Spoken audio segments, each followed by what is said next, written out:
Okay,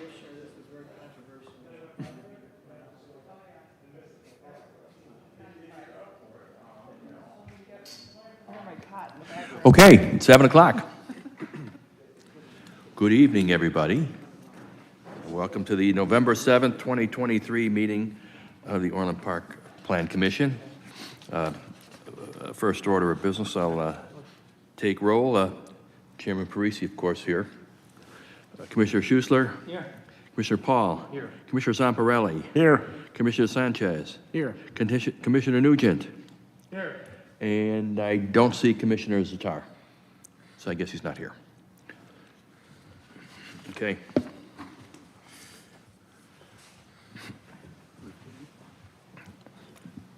I pledge allegiance to the flag of the United States of America and to the republic for which it stands, one nation, under God, indivisible, with liberty and justice for all. Took me a while to get up, huh? Okay. Yeah, we're all getting older. Yes. Okay, I move we call this meeting to order. All in favor? Aye. Aye. Okay. I would entertain a motion to approve the October 24th, 23 Plan Commission special meeting minutes. Second. Motion by Commissioner Paul, I second. seconded by Commissioner Schuessler. All in favor? Aye. Okay. I move we open public hearings. Second. All in favor? Aye. Okay. The first item on our agenda is item number 2023-0519, Bank of America Subdivision Lakeview Plaza, 15854 LaGrange Road. Petitioner here? Yes, this petitioner. Can you raise your right hand, please? Do you solemnly swear or affirm that any testimony you give during tonight's hearing will be the truth and nothing but the truth? If so, please say, I do. I do. Thank you. I get it. It's that kind of night. I'm left-handed. Oh, there you go. Yeah. Commissioners, good evening. I'm George Weems, W-E-E-M-S, here on behalf of the petitioner, Lakeview Plaza Orland LLC. They're the owners of the Lakeview Plaza Shopping Center. Here tonight to offer up, they are looking to do a subdivision to subdivide out the parcel where the Bank of America currently is. All of it right now is Lot 1, looking to make the Bank of America parcel Lot 2. I really don't have anything else to add. Well, no. We've all seen it. We've all read it, of course. Do you have any questions? Yeah, if we have any questions, we'll get to that later. Staff? Yeah. I would like to begin by requesting that the staff report be entered into the record as written and as presented right now. So, yeah, as George said, this petition involves the subdivision of the Lakeview Plaza Shopping Center from the Bank of America parcel located near the intersection of 159th and LaGrange. It's better. By moving forward with this petition, we are ensuring compliance with the core mixed-use zoning district regulations outlined in our code. And in addition to that, staff has requested some improvements to the landscaping in order to enhance the aesthetics of the Lakeview Plaza Shopping Center and add some more greenery to the site. And that is in accordance with the comp plan, which suggests that there's excess parking on site. There's about 2,800 spaces out there. And this better aligns with the comprehensive plan and the regional core planning district. And this subdivision will result in lots 1 and 2 conforming to the zoning district. And staff recommended action. Staff recommends to accept and make findings of fact as discussed at this meeting. And staff recommends that the Plan Commission approve a plat of subdivision. Thank you. There are no members from the public here, so would any of our commissioners like to be recognized? Okay, no? No. So I'll entertain a motion. Mr. Chairman. Commissioner Zamparelli. You mean Schuessler? That was edited. What? Oh, I'm sorry. You guys sound alike. You guys could be twins. Commissioner Schuessler. Regarding case number 2023-0519, also known as Bank of America subdivision. I move to approve the staff recommended action as presented in the staff report to the Plan Commission for this case. Motion by Commissioner Schuster, Second. What's your name? second by Commissioner Sanchez. He was first. All in favor? Aye. Anybody opposed? Great, thank you. Thank you for coming. It is the more entertaining of the public meetings I've been to. Oh, good. Enjoy Glad your, we could do that. Thank you. all. enjoy your dinner. Should have put on the nights when we fill it up. Okay, I move we close the public hearing on the Bank of America subdivision. Second by Commissioner Paul, in favor? Aye.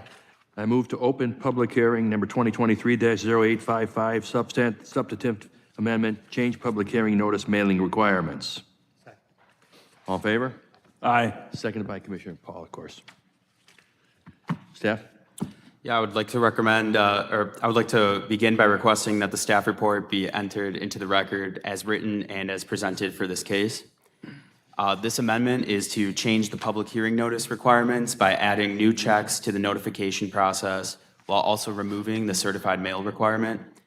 And this decision was based upon other communities' public hearing notice procedures as well as feedback from many petitioners about our village's process. There are large fees associated with sending out certified mail. Currently, it's $8.10 per envelope, while first-class mail is 66 cents per envelope. Looking at some examples of our own projects, the certified mail cards often go unclaimed at the post office. A lot of times, the mail carrier will just sign the word mailbox on the card instead of actually requesting the homeowner's signature upon delivery, and that's obviously not how certified mail is supposed to work. So currently, our process is to just have the applicant send out the certified mail cards and sign an affidavit and bring that to the Plan Commission meeting. Our new proposed process is to obtain a certificate of mailing from the post office, which costs $1.95, and it shows that the letters were dropped off at the post office on that specific date within that 15 to 30-day notification period window. And additionally, the petitioner would provide a list of addresses that they mailed the notices to, as well as that affidavit. And the amendment still abides by the Illinois State Statute for public hearing notices.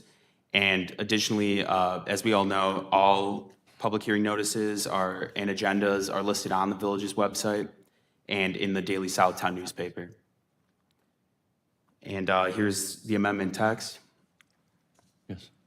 And staff recommends that the Plan Commission approve the Land Development Code amendments for Section 5101G2B as presented and in the attached amendment report. Thank you. Any questions? I have one. Please. Is this being changed in response to a one-off situation? No, I would say 90% of the projects we have, most applicants have concerns about the application process or sending out the certified mail cards. The fees are pretty expensive now. Obviously, they weren't always this high, but currently $8.10 per envelope is pretty expensive. Mm-hmm. And our goal is kind of just to be more streamlined. Thank you, Commissioner Paul. Any other commissioners wish to be recognized? Mr. Chairman, yes. Commissioner Zamperelli? I just want to say I think it's great, a great idea. I mean, but as I read this, I was looking for the negative. I couldn't find any. I've had to do this, I've had to mail this out, and I thought it was a ridiculous expense, and I think as long as the sign is out there, and especially when I've received the registered letters, I'm always like, uh-oh, some people aren't in a hurry to go get them. Mm-hmm. So I'm happy to see we're moving forward, thinking forward like that. Good, thank you. Thank you, Commissioner Zamperelli. Yeah, it does address an issue we've heard of several times with certified mail failing and things like that, so it's a good move. Anybody else? No? Yes, ma'am. I guess I just want to add that I think a recent mailing that we had, there were quite a few that were returned See? to Yeah. us, like not even picked up. So There you go. I feel like this will also help inform more people. 9 picked up. Yeah, Out of how not many were picked up. sent out? So, yeah, so. That this example will actually make it was- to the mailbox and people won't say, uh-oh, I don't want to pick my registered mail. So I think. Thanks for placing that on the record. Thank Yeah. you. So I think that will help too. Yeah, it does. Thank you. So like, you know, when we had the planning, Commissioner Nugent? so, You're not. yeah, you're on now. Oh, sorry. Is that mute? So when we had the two planners here from Lamont and Frankfurt, and I was having an exchange with him, and I talked to the guy afterwards outside. It might be unique in the scenario there, but I own 3 houses in close proximity to the downtown Lamont, and I've owned them for 25 years. I'm sitting on gold. But, so stuff happens. I mean, it's pretty intense. I mean, like, on the street that I have, there's been 5 significant changes. They squeezed the duplex on a 40 by 60-foot lot. It's beautiful, but it's like, wow. And I had a complaint with him and them, literally him. I wasn't notified, and it was like the second time there was a zoning change in my block, and they tried to do a certified mail to my address. And a lot of times I realize with the stuff I've had, there's been a lot going on. And I mean, in one sense, it's good. It is, you know, mutually fine, but it's significant. I mean, you consider it improvement, but I mean, they've added a PUD or a PUD on my street, and what was formerly a backyard is now a PUD with 2 properties that have duplex. So the point of telling you that personal stories with it, that's a pretty intensive change on a single family block. And for neither one was I ever properly notified, but, and I don't live there too. I mean, not the people, you know, most of the block lives there, but, so I didn't see the signs, I didn't know about it. So I don't know, I'm just wondering, and I mean, 90% of the stuff we do, you know, there aren't that many people here. You know, like the schools, you got the big sign up. But I'm okay that we make this change, and I realize, you know, cost of mailing has gone up in 25 years, you know, to exorbitant levels, and we should make the change. But as we do this, I'm okay with it. Can you at least think about, are there scenarios or certain situations where maybe we put something back? I mean, and I only give the example of like mine, but I mean, it's fine. The buildings are beautiful that they put up on this PUD, and people on the street, including like me still with him, I don't understand on this block of single-family homes why this thing got to be. We have this downtown overlay district, and the other side of the street's historic. So a PUD was allowed or something and as part of the variance. I mean, even now, I don't fully understand how we do it, and they did it. But, and people are like, well, how are they getting 2 buildings on 1 lot? You know? And I mean, in general, I think people think it's beautiful and they were expensive, but you know what I mean? So, I mean, that was pretty significant. It alters parking, character of the street. I mean, I can't think of an example in town, but I'm wondering, I say let's pass this and we go with it, but maybe look at it. Maybe we need to add back some scenarios where we do feel that everyone needs to really be notified. John, can I ask you a question? If, Commissioner Zamparelli? yeah, thank you, Mr. Chairman. You don't live there, so if they sent did your tenants get a registered letter? I mean, did they? No, because they attempted to do me, and then the one they mismailed it, they gave it to the neighbor. And then- Because how would you have been notified either way if it's the same situation? Because you're not there. Well, they, unfortunately, the people have mailed to the street, and my tax record says where I live. So they're not mailing to the address of the record. But correct me if I'm wrong, but when we do those letters, it's to the local resident. It's not to the forwarding address. No, it's the property owners. Yeah, it's Oh, it the is a property taxpayer owner. of record or current owner. Because obviously, I mean, Cook County's several years behind, so sometimes the owners change. But like when I've had 2 projects by my own house in Orland. When we did Boley Farm, I live in Boley's house, across the street from the farm. And the day I got that notice, it was signed by the mail lady, and she put it in the mailbox. I mean, I saw it, but as far as examples, and then I have gotten others in Lamont, 'cause I have the 3 properties downtown, and enough things happen. And even there, it comes to my house in Orland. I haven't always been mismailed there, but my Orland lady will sign and leave the thing in my mailbox. I don't mind it, I guess, but so, you know, why send it certified when we get it anyway? Exactly. But so anyway, I've taken enough time, but I'm just thinking, like in both those cases, I would have gone, I don't know if it would have changed anything, but it's a property owner, and not just because I didn't live there, but those are significant changes to us. I mean, you know, I don't know, it'd be like if we did something on Beacon finally. I'd want to make sure the people that live across, we've been building all those homes on 144th, but we have a different zoning for like Beacon and whatever that street behind it. Both of those people have recently aggressively reduced their price. So if they sell now and they want to put up something there, I'd want to make sure that people that live right there really know about it. Because they may not go down Beacon to see. And if we're going to put stores with 2 levels of apartments, even though it's zoned for it, I'd want to make sure that people there know about it. You know what I mean? So I don't know. I don't know how you can say some people are required and some aren't, but maybe you guys can think of, maybe there's situations where we should still do certified mail. That's all my input. Thank you, Commissioner Nugent. Any other comments? Mr. Chairman? Commissioner Zamparelli? No. Oh, I did it again. You guys sound alike. Commissioner Mr. Schuessler. Chairman, regarding case number 2023-0855, I move to approve the staff recommended action as presented in the staff report to the Plan Commission for this case. Seconded by Commissioner Paul. All in favor? Aye. Anybody opposed? Not aye. Okay, thank you. I move we close the public hearing regarding public hearing notices mailing. All in favor? Second. Second by Zamparelli, all in favor? Aye. Good. Okay, moving along.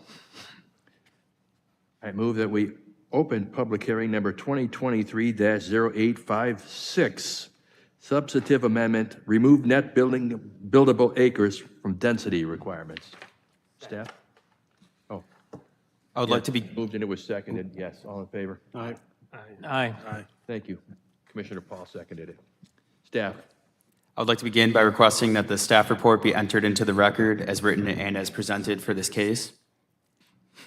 This amendment is to change the definition of density and how it's calculated in our code. We would be removing the net buildable acres, which addresses concerns associated with deducting total land size for development. Our current code does not count utility easements, parks, stormwater management systems, and wetlands into density consideration for developments. This is escalated with the limited space left in the village. We do have a lot of infill developments currently, a lot of smaller sites that are starting to become difficult to develop. And this is also due to an increase in rainfall data and MWRD requirements, which can take away from the current density that we have now, as stormwater mitigation might take up more space on a given site. And this is all occurring while the developer is still trying to comply with common open space, private open space, setbacks, right-of-way sizes on less available land. And shifting to a gross density calculation, we maximize that available land area for its site. And it's important to note that obviously the petitioner will still have to comply with setbacks, open space requirements, and other land development code regulations. And we believe that this can help reduce the number of requested variances and modifications to our code in regards to density and setbacks, as well as it could encourage the increase of conservation easements or naturalized areas on a site, because you can kind of trade off where the density is located on one parcel. Additionally, we have a changing housing demand in Orland Park. We've had a lot of increase in single-family attached residences, and removing the net buildable acres calculation will support that current housing trend that we have, a lot of townhomes as well, which aligns with our village design standards, our setbacks, and it helps streamline our development process. And here's our proposed amendment text, which would just change the definition to density is defined as the number of dwelling units per acre on a subject site. And staff recommends that the Plan Commission approve the Land Development Code amendments for Section 2102, the definitions, as presented in the attached amendment report. Thank you. Sounds like a logical and reasonable recommendation, given the facts. Any comments from any of my fellow commissioners? Mr. Chairman? Commissioner Schuessler? What is the setback requirement for a major road, like 143rd Street? 143rd Street, I would want to say, it depends what the zoning district is, but I would want to say it's at least 20, it could be around 25 feet or more. All right, the reason I'm asking is they put those townhouses up that we approved just east of John Humphrey Drive on 143rd Street, and they look awfully close. That's actually the Village Center District, which has very short setback requirements to create more of a pedestrian scale and like a walkable downtown area. Okay. Thank you. Anyone else? Entertain a motion? Mr. Chairman, Commissioner Paul? regarding case number 2023-0856, 085-6. I move to approve the. Turn your mic on. Can we do microphone? Thanks. You got it.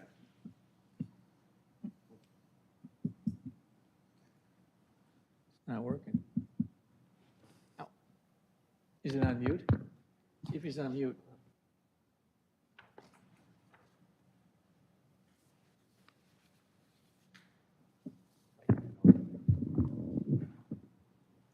You can talk in his. Control them from here, too.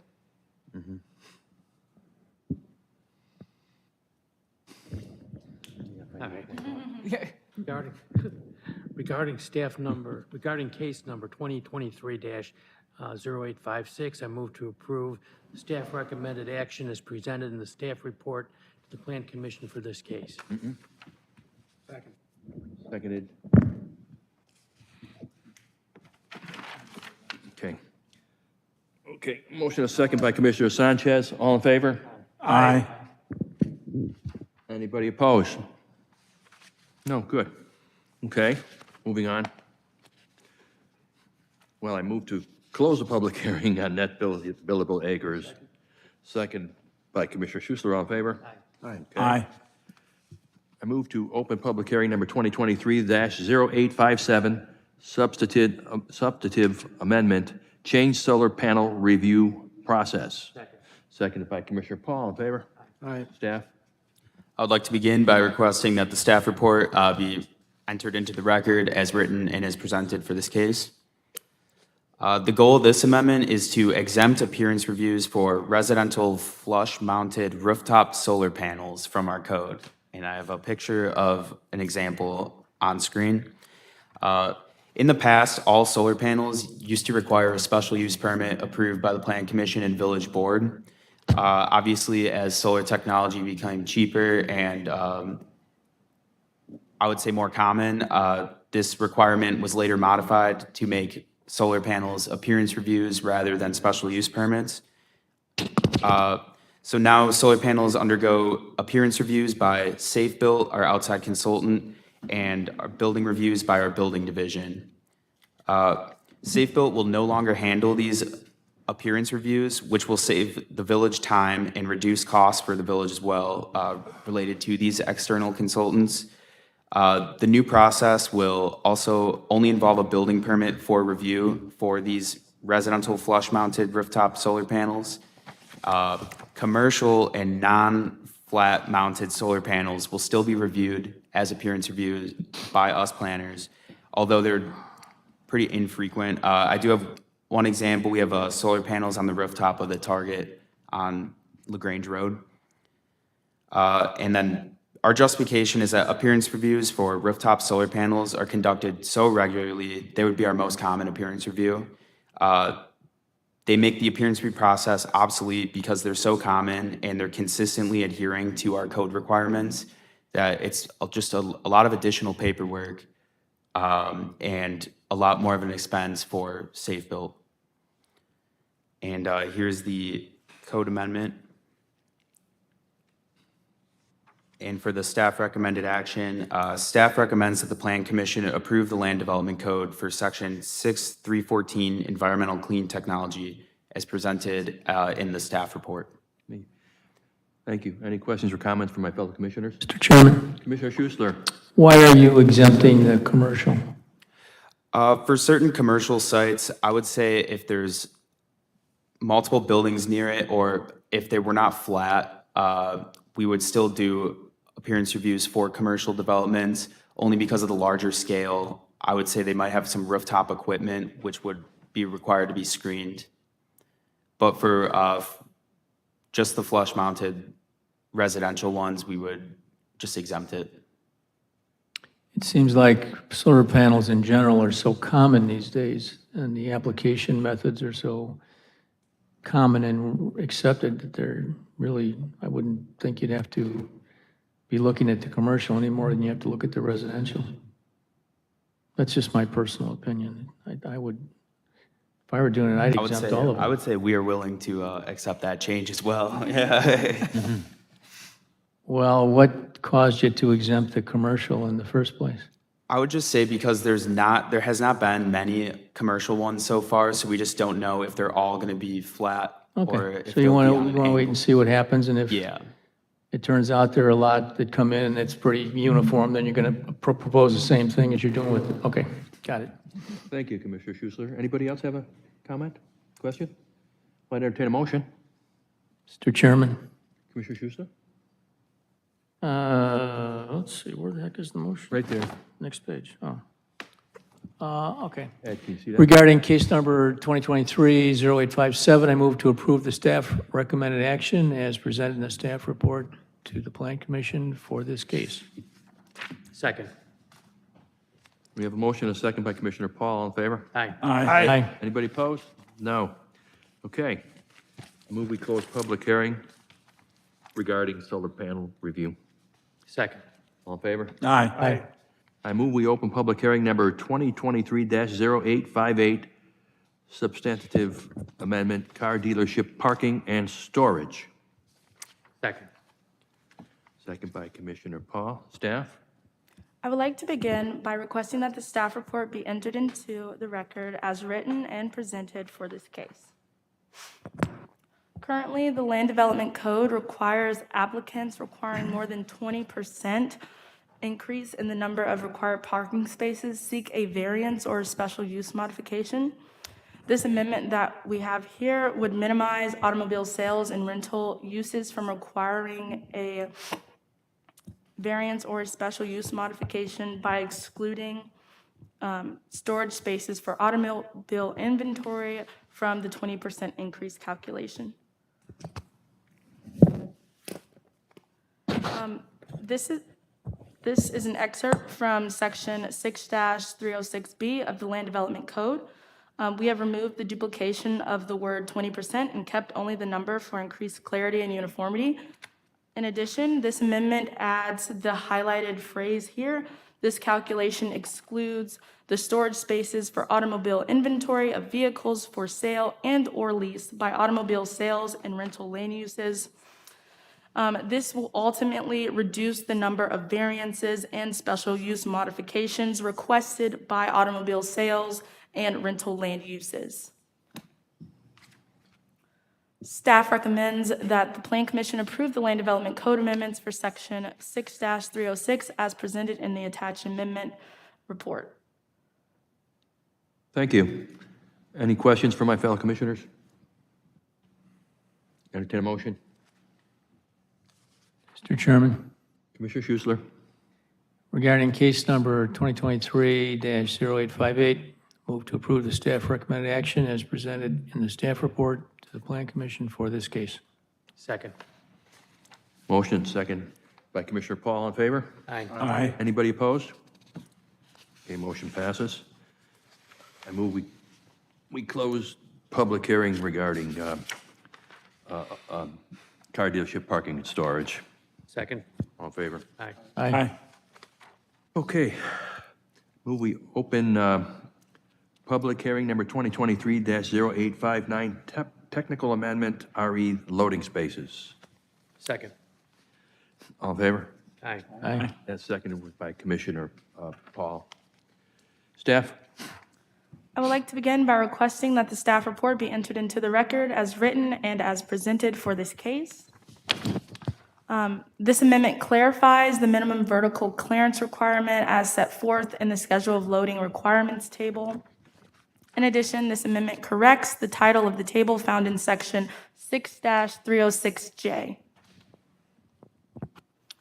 Again, we have an excerpt presented from section 6-306.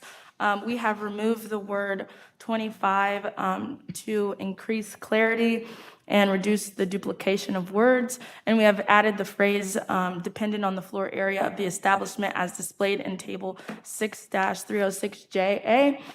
In addition, we have struck out the L and replaced it with a J so that it's more uniform with the title of this section. The staff recommends that the Plan Commission approve the Land Development Code amendments for section 6-306J and table 6-306L as presented in the attached amendment report.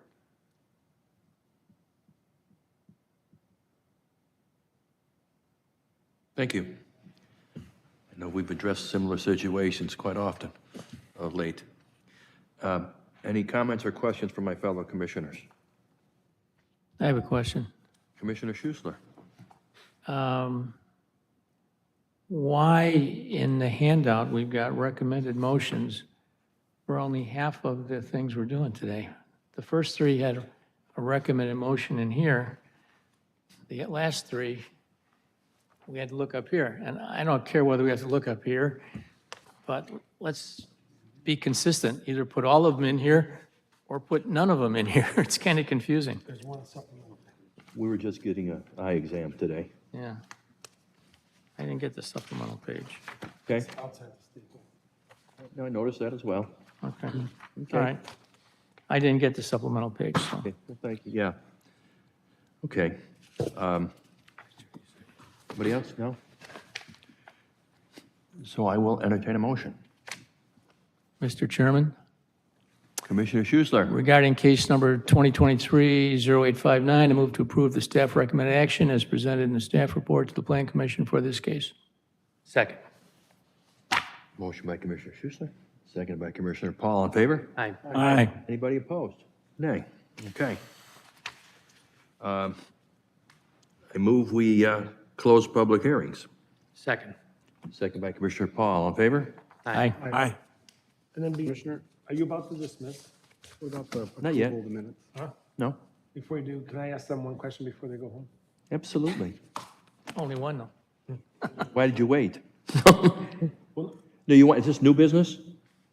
okay. Okay, we'll put it under that. Okay, so we're closing public hearings. And I had a second, and And he spoke first. Do we need to approve the minutes before it goes out from last meeting? we didn't do it, did we? Okay, we'll get that. Gosh, I'm slipping. We got one more piece of business. So, okay, I overlooked, apparently, did I? Approving the minutes What did I miss? of the October 24th, 2023 meeting? I thought we did. We did that. Didn't we approve them? We did. Yeah. Yeah. You got to pay attention. Rewind. You had me worried about myself, man. Okay, all righty. There a full moon tonight? And, yeah, I think so. So we had a motion and a second to close public hearings. All in favor? Aye. Okay. Any new business? Commissioner Nugent. So we have our phenomenal staff. So this got me thinking, you guys are cleaning up stuff, right? And the board and our trustees have been very, hey, we're pro-business the last 4 years. We really got to work. So I've been thinking a lot about, like some of these things we're making it easier, right? So I've been thinking about some of the challenge sites that have been around town for sale. So when I say that, I mean like the outlot in front of or next to Midas, the lot in front of that motel next to Mickey D's. Next to McDonald's, Yeah. in front of the hotel. Sure. By Sub City. Yeah, it's that narrow strip of land. Well, okay, where you just did the car wash at 159th and 77th Ave, which is technically unincorporated. What was gonna be Plunkett Furniture in front of Orland Crossings. And then I'll even throw in, and I'm not saying those are the only ones, but Junior's hot dog site, which to me seems fine. So I learned from the Junior's hot dog site, realty guy, and a few others that these sites are like unbuildable, like Commissioner Schussler's about to say. Why? I mean, other than an owner not pricing right.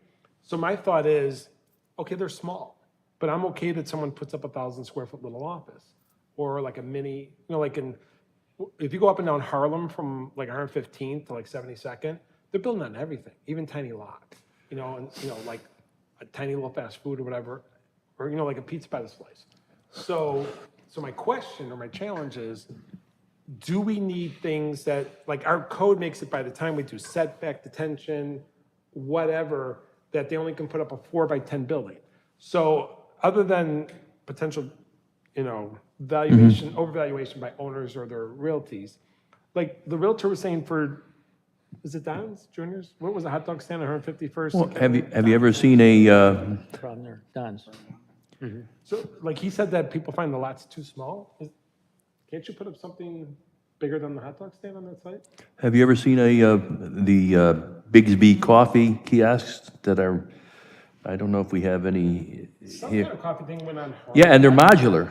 Did you go from like 79 to whatever? Yeah, they're modular. They put them up and they could take them down. So here's my thought. Okay, so is the mayor still our economic development person, or do we have somebody? We have an economic development manager, Ed Lilo. Who's that? Ed Lidl. Oh, Ed. Yeah. So like I say, hey, I want to, put my whatever business, Ed might actually meet with the people and talk about sites. So Yeah. that's Ed's job now? Yes. Okay.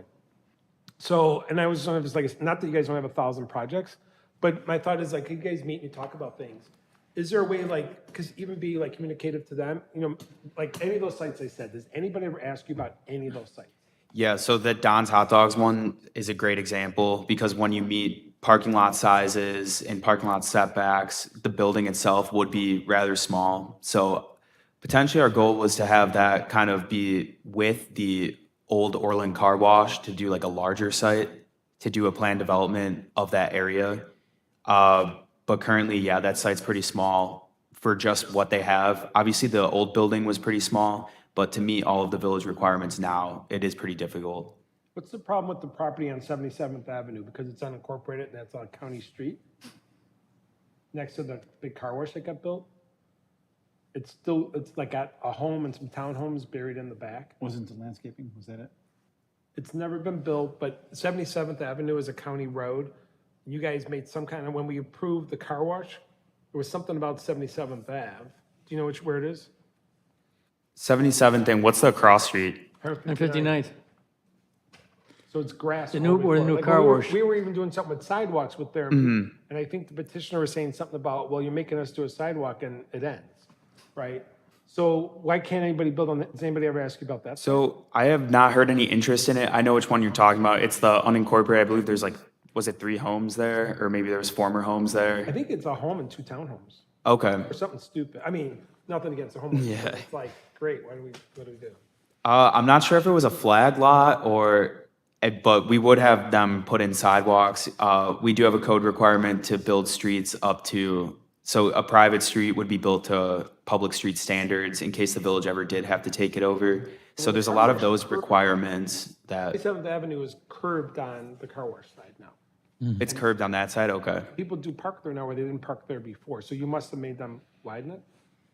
It's potential, yeah, that must have been before my time, I'm unaware. And what about the 2 on LaGrange by Midas and the Midas lot is like 50 by 60. That one's pretty small. I know it was a former gas station. Yeah, Clark, Clark gifted. Yeah, the Clark. I'm might not be sure if contaminated. there needed to be like a soil test done. That one's also before my So time. here's I was just throwing them as. We out actually there. haven't heard- Maybe like, was there some, new project, hey, we got these sites. What can we do as a village to say, you know what? If we change setback or parking for these kind of lots, does it really affect a bigger project? Can we make those lots buildable, desirable? That's all. Is that an issue that's been entertained or discussed or addressed at development? Because I don't want someone. It's going, definitely hey, been I'm calling about the property discussed. over there, what can Yes, do I think here?" it's They're more like, of the- You can't really build anything there. I mean, you can build something. And maybe, and since they are small, can we make them more enticing? I'm just thinking, one more business, a player, paying taxes, sales taxes, that's They what would produce revenue. we're here to do. Isn't that where the variance process comes into play? What? Yeah. Variance. But do we have Yes. stuff on the books that's harming those properties that we should amend is kind of my question. And I don't need an answer. It was just a thought in your head when you guys have nothing else to do. A good thought. But they're sitting there, and there's like a half dozen. And like, what's wrong with Plunkett in front of Orland? Well, Plunkett never got built, but what was wrong with that site in front of Orland Crossings? Well, actually, the KISS was gonna go in there, remember? That was going to be, We that was approved going to be a restaurant. A bar. Yeah, it was going to be a restaurant. Its original was gonna be Plunkett. No, It was yeah. gonna move. No, he's right, it was going to be Plunkett, but then it was going to be a bar restaurant. Foundation's there. If they poured Yeah. the foundation, Yeah. So is that just as our ability? It's not the site, it's not our code? It's more, that one, I think, does have buildable potential. I think it was an Ethan Allen was proposed there. Yeah, That it was the was Ethan. foundation Right. that exists there now. Yeah, we said Plunkett, it was Ethan It's the Allen. one from Harlem Avenue. And I don't know if it's just changed owners or I feel like we've had recent interest on it, but that one is kind of just, I don't know if it's the most desirable location. yeah. Well, actually, that We've was, had changeovers on all the outlots on LaGrange Road there, like where First American Bank and Starbucks, several of those have changed hands a few times, and they're desirable. Well, if they're on the main drag, though, they're not a block east on 143rd. Okay. My just thought was, like Midas, it's not an impossible site, and there's things that work. If we're having too much setback, too much attention, too much road, too much parking, and now they can put up a box, then nobody wants it. So maybe it's like, do we need all that if that's there? So I'm just wondering, as you guys, you're cleaning up interesting things, but maybe those things should be cleaned up. Like if we're making those lots unbuildable, maybe we can make them buildable. And I'm wondering if you did do such a thing, if other businesses that have to comply with the setbacks as they exist would have legitimate beef. yeah, that would be. That's the fine. reason you leave the way it is and let them apply for a variance, because the lot has special characteristics that would Yes. prohibit Right. development. Right. That's the point. Yes. I guess we'd go with that old oak tree example from a couple weeks Can't ago hear you, Terry. during the Terry. training. What, huh? The oak tree example that they used during training, that, I think these lots are unique enough that it could justify a variance request or more. Right. But I would say for the specific lots, whoever represents the properties or that sort of thing, just have them reach out to Ed in Economic Development so we can, And use the variance process instead of having, So if To get people started call on Ed them. about Sites, you'd say, what you got? We can make that work, right? Yeah. And is Yeah. it zoning? Do we have And we zoning do, separately? yeah, we do a lot of concept meetings, like preliminary plan review, where a potential applicant would give us a plan. We would review it as a staff, send it out to other village departments for review, and just send them a comment letter about what we would like to change before they actually apply. Just kind of give them, it speeds up the timeline, so then they don't apply, and we go through a lot of back and forth for, it could be years before they actually go to, before the plan commission due to some of those changes. Can I piggyback a question, Mr. Chairman? Yeah, the site there on LaGrange Road, right next to McDonald's. McDonald's actually used to own that, and they just let it go in a tax sale. And it's only, I think it's 40 feet wide. I'm not sure. that. Maybe 30. Yeah. It's nice and deep. But I know the guy that owns the strip mall next to it. I know the guy that built the Atria building, and I asked all three. I go, McDonald's didn't want it. Nobody wanted it. But now, can Orland Park deny, if I bought that, access to LaGrange Road and egress? Because say that that's- would kill the lot. I would say that's IDOT's jurisdiction. Yeah. yeah, LaGrange. Yeah, my understanding of it is you can't deny somebody access, right? Right. They have to have that, whether that is from, LaGrange necessarily, or if there's a street behind it. There's no way of getting to it. There's no other way. Right, right. So then it would likely be on LaGrange. Which I would hate to see an egress there, an ingress, because it's too close to the light, but you can't deny it. But the lot's only 30 feet wide, so You that would be can the deny, entrance. you can deny ingress and egress. There are land-bound lots. And if a lot is configured in such a way that there's no access, it should theoretically have easement with a neighboring lot, There you go, private cross-access. or a cross-access agreement. So we don't know I have no idea the history of this site, but IDOT does not have to guarantee access if, for example, like you say, it's too close to an intersection in order to provide it, or if somebody subdivides off the back half of their lot and they don't provide for a front access agreement. I mean, the village, neither the village nor IDOT has the responsibility to somehow find access See. to, Well, thank you. I appreciate that. to a land-bound lot. Thank you, Ann. No problem. Well, thanks, John. That's a good discussion, actually. Thanks for bringing it up. So you're saying Ed probably wants me to send him an email and encourage that idea. Okay, got it. Yeah, he's gonna appreciate you. Anybody else? Just part of my thought was, we're cleaning up stuff, we're encouraging, it's like, maybe it's us, and Paul has it's a probably question. the owners asking too much for challenging lots. but I just thought, what the heck, have a little kiosk thing, I don't care. Good discussion, John. Thank you. I'll say one more thing. Please. I Commissioner asked Schuster. Marcus the other day when I picked up, I wanted to see the big, long thing. When I went to pick it up, I asked him about the lots around the village that are surrounded, they're unincorporated property that is surrounded by the village, or surrounded on three sides maybe. And he indicated to me that Ed Lilo is working on trying to get those involuntarily annexed into the village, or voluntarily annexed, whatever. One or the other.